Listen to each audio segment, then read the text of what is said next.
A colossal figure appears to the prophet Ezekiel, standing by the river Chebar in ancient Babylon. What he sees defies every law of physics, every understanding of reality, every conception of divine beings that humanity has ever imagined. This creature has four faces: a man, a lion, an ox, and an eagle. Its body blazes with fire and bronze. Wheels within wheels spin beside it, covered in eyes that never blink, never close, never stop watching. Lightning crashes from its form as it moves without turning, and the sound of its wings is like the roar of Almighty God Himself. This is no ordinary angel. This is one of the cherubim, and everything you think you know about these beings is probably wrong.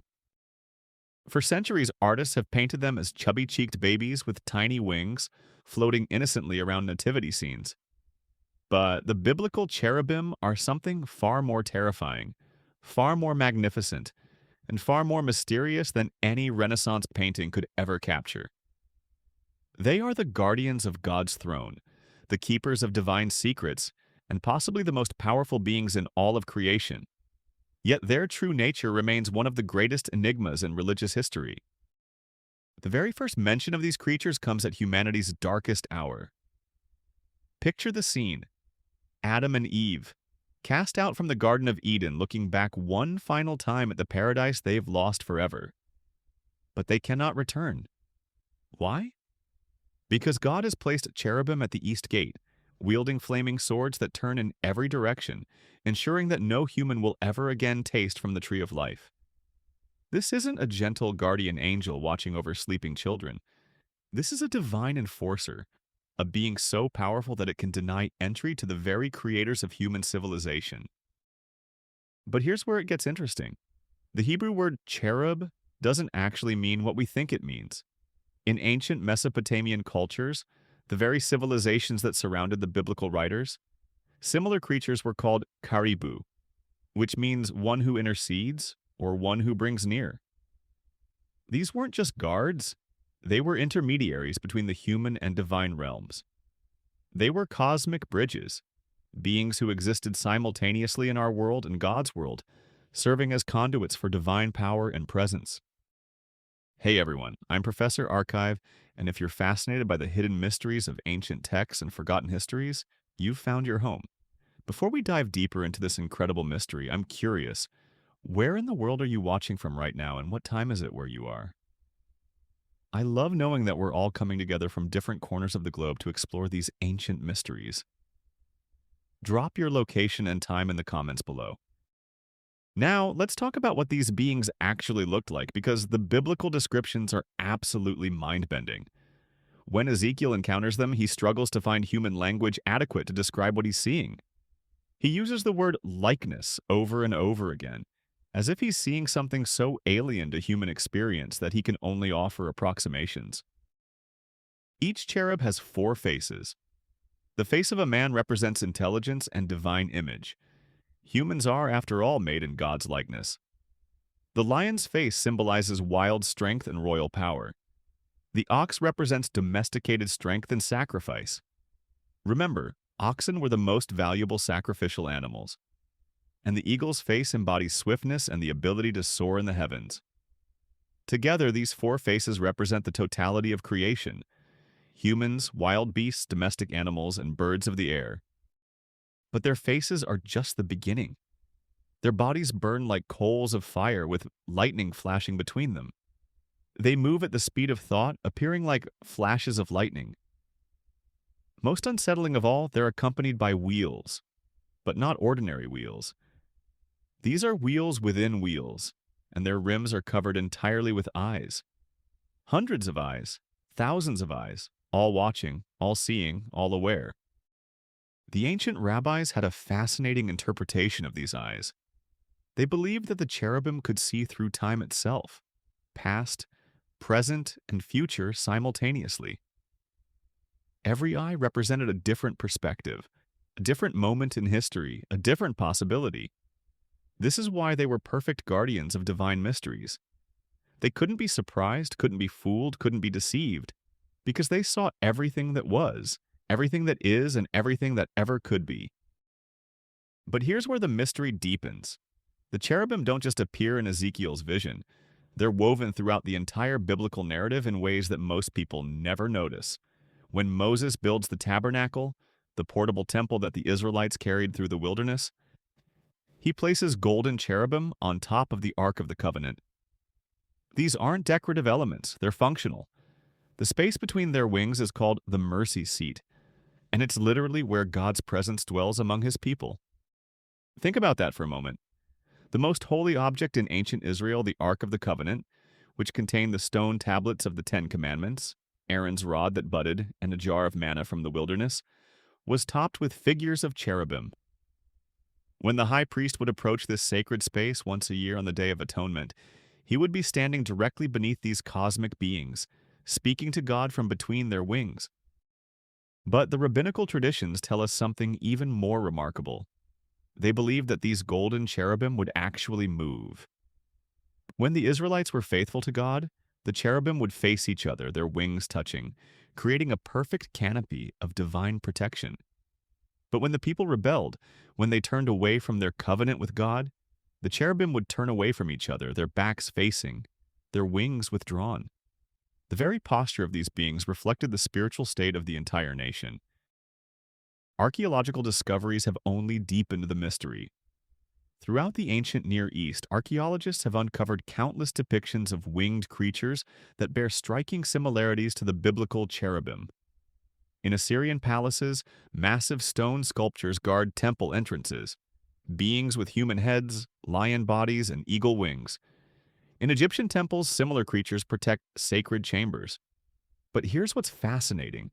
These archaeological finds predate many of the biblical texts by centuries. This raises an incredible question. Were the biblical writers describing beings that were already known throughout the ancient world? Or were they recording encounters with actual entities that had been appearing to different cultures for millennia?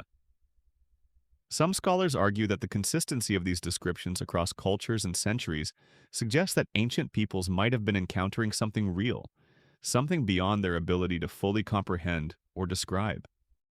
The plot thickens when we examine the role of cherubim in biblical prophecy.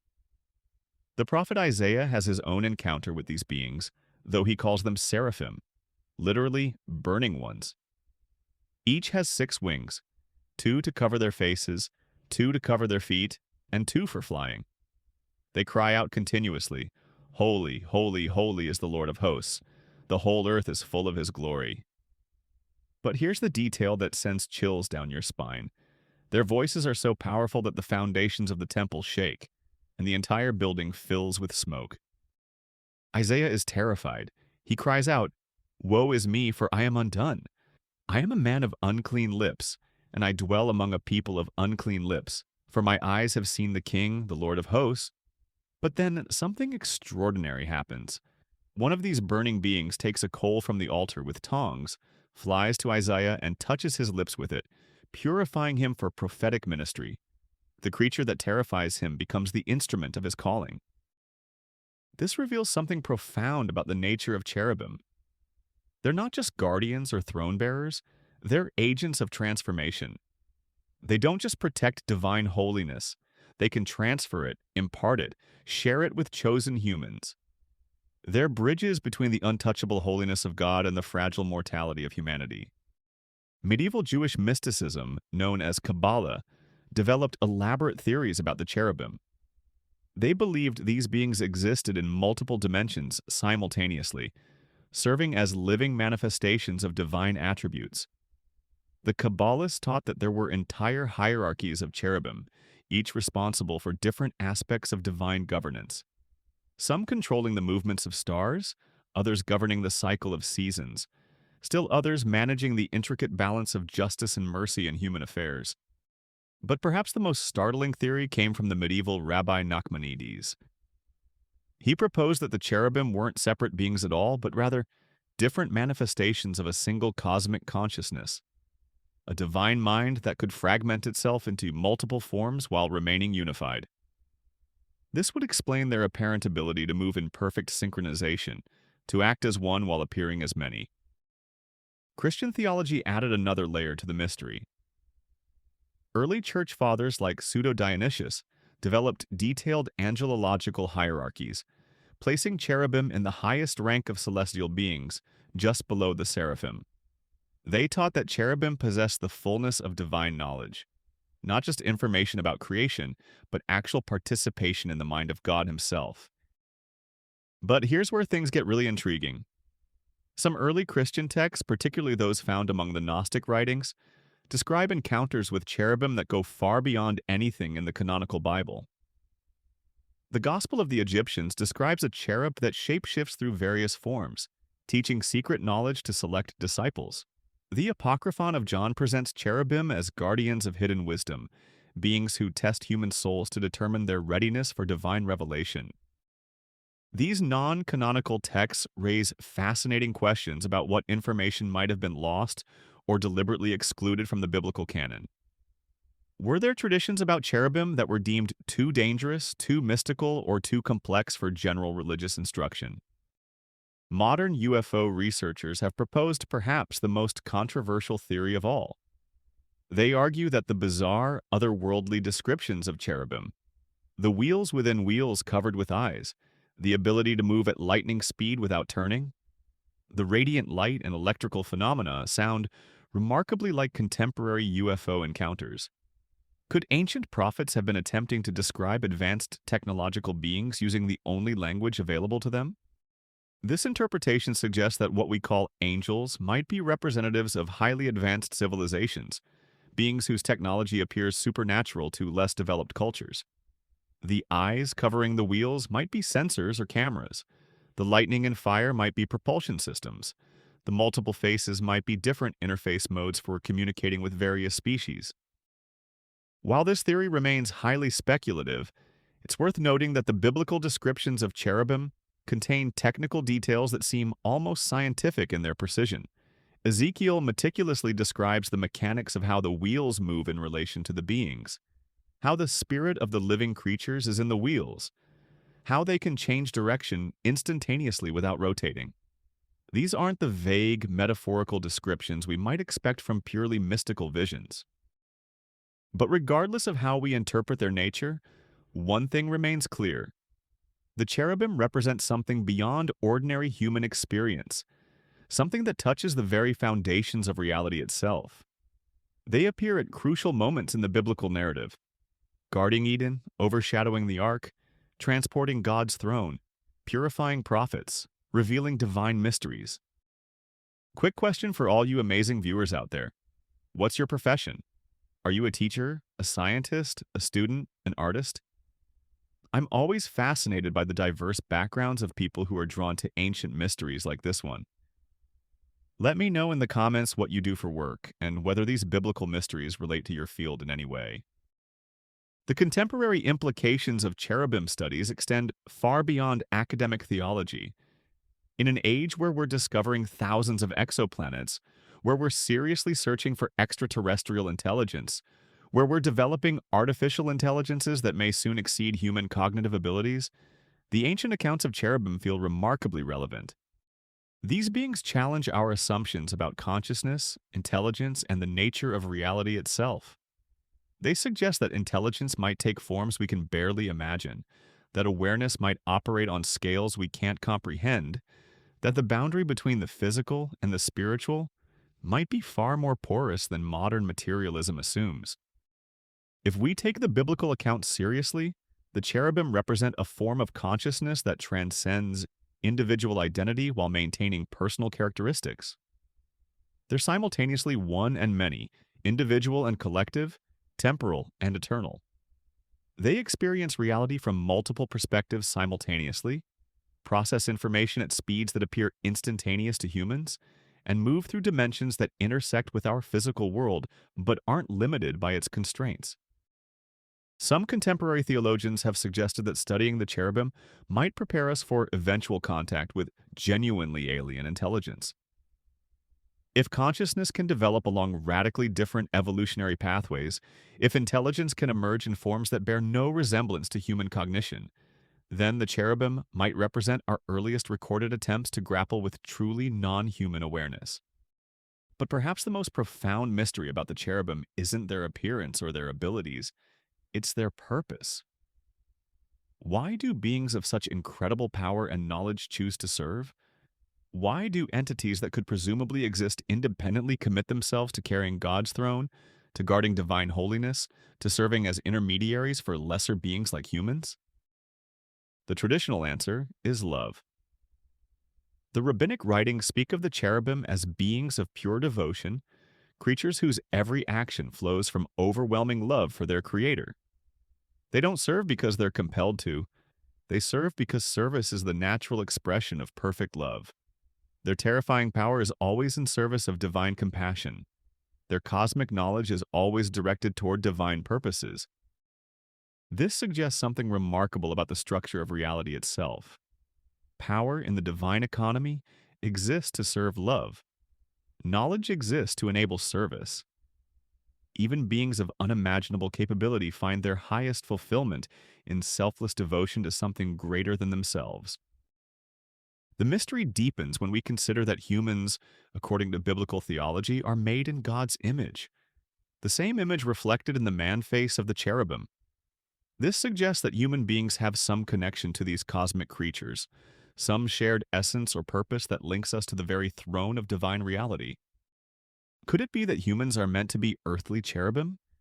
Beings who serve as bridges between the physical and spiritual realms, who guard and transmit divine presence, who serve as intermediaries between heaven and earth? The implications are staggering. If this interpretation is correct, then every human being carries within themselves the potential for cherub-like ministry, the capacity to channel divine love and wisdom into the physical world. But there's one final mystery that might be the most important of all. The biblical narrative suggests that the cherubim, despite their incredible power and perfect devotion, are somehow incomplete without human participation. The vision of ultimate divine purpose includes redeemed humanity, dwelling alongside the cherubim, participating in their cosmic ministry, sharing their access to divine presence. This implies that these mysterious beings, for all their magnificence, recognize something unique and necessary in human nature. Perhaps our very limitations, our temporal existence, our physical embodiment, our struggle between good and evil, give us capabilities that even cherubim lack. Perhaps our experience of redemption, of growing from weakness to strength, from ignorance to wisdom, from rebellion to reconciliation, provides perspectives on divine love that beings who never fell cannot possess. The book of Revelation hints at this when it describes redeemed humans casting their crowns before the divine throne, worshiping alongside living creatures that sound remarkably like cherubim. John's vision suggests a future where the mystery of human purpose and the mystery of cherubic ministry converge into something greater than either could achieve alone. If you've made it this far into our exploration of these incredible beings, you're clearly someone who appreciates deep dives into ancient mysteries. If this channel has brought you value, if these investigations into forgotten histories and hidden meanings have enriched your understanding, consider leaving a super thanks. Your support keeps Professor Archive digging deeper into the most fascinating questions that connect our ancient past with our mysterious present. Modern neuroscience has discovered that human consciousness itself operates in ways that echo the ancient descriptions of cherubim. We now know that awareness isn't located in any single part of the brain, but emerges from the dynamic interaction of multiple neural networks. We process information through parallel channels that operate simultaneously, integrate sensory data from multiple sources into unified experiences, and can shift attention between different levels of focus without conscious effort. Perhaps most remarkably, neuroscientists have discovered that human perception literally creates reality through the act of observation. The quantum physics principle that observation affects outcome finds its parallel in consciousness studies that suggest awareness doesn't just perceive reality but participates in its formation. This sounds remarkably similar to the ancient understanding of cherubim, as beings whose very attention maintains the structure of divine order. The implications stretch beyond individual consciousness to collective human awareness. Social psychologists have documented phenomena that suggest groups of humans can sometimes function like distributed conscious systems, processing information and making decisions through mechanisms that no individual member fully understands. Under certain conditions, human collectives display properties that mirror the ancient descriptions of cherubic consciousness: simultaneous multiple perspectives, access to information beyond individual knowledge, and coordinated action that emerges without central control. These scientific discoveries don't prove the literal existence of biblical cherubim, but they do suggest that the ancient writers might have been describing real features of consciousness and reality that we're only now beginning to understand through different methodologies. The mystery of the cherubim ultimately returns us to the biggest questions humans have always asked. What is consciousness? What is our place in the cosmos? Are we alone in the universe, or do we share reality with forms of awareness so different from our own that we can barely recognize them as conscious at all? The biblical cherubim refuse easy answers to these questions, but they provide something perhaps more valuable: a vision of reality rich enough to accommodate both scientific discovery and spiritual mystery, vast enough to include forms of consciousness we haven't imagined, and profound enough to suggest that the universe itself might be more alive, more aware, and more purposeful than materialistic assumptions would have us believe. Whether we encounter them as literal beings, as symbolic representations of cosmic principles, or as ancient attempts to describe experiences that transcend our categories of understanding, the cherubim remain what they've always been: guardians of mystery, keepers of the boundary between the known and the unknowable, bridges between the human quest for meaning and the divine reality that may forever exceed our comprehension. Standing by that river in ancient Babylon, Ezekiel could never have imagined that his vision would still be challenging human assumptions about reality 25 centuries later. But perhaps that's exactly the point. Perhaps some mysteries are meant to grow deeper rather than be solved, to expand our capacity for wonder rather than satisfy our desire for answers. The cherubim watch from the threshold between worlds, their countless eyes reflecting possibilities we haven't yet discovered, their burning forms illuminating paths we haven't yet walked, their eternal service demonstrating purposes we haven't yet embraced. They remain the most mysterious angels in the Bible because they embody the mystery of existence itself, the extraordinary truth that reality is far stranger, far more wonderful, and far more sacred than we ever dared imagine. And that mystery continues to unfold, one vision at a time, one seeker at a time, one moment of wonder at a time. The cherubim are still watching, still serving, still bridging the gap between human questions and divine answers. The only question that remains is whether we're ready to see them for what they truly are. Thanks for joining me on this incredible journey through one of the Bible's greatest mysteries. If you're hungry for more explorations into ancient enigmas and forgotten histories, make sure to subscribe to Professor Archive. Until next time, keep questioning, keep wondering, and keep seeking the extraordinary secrets hidden in our remarkable past.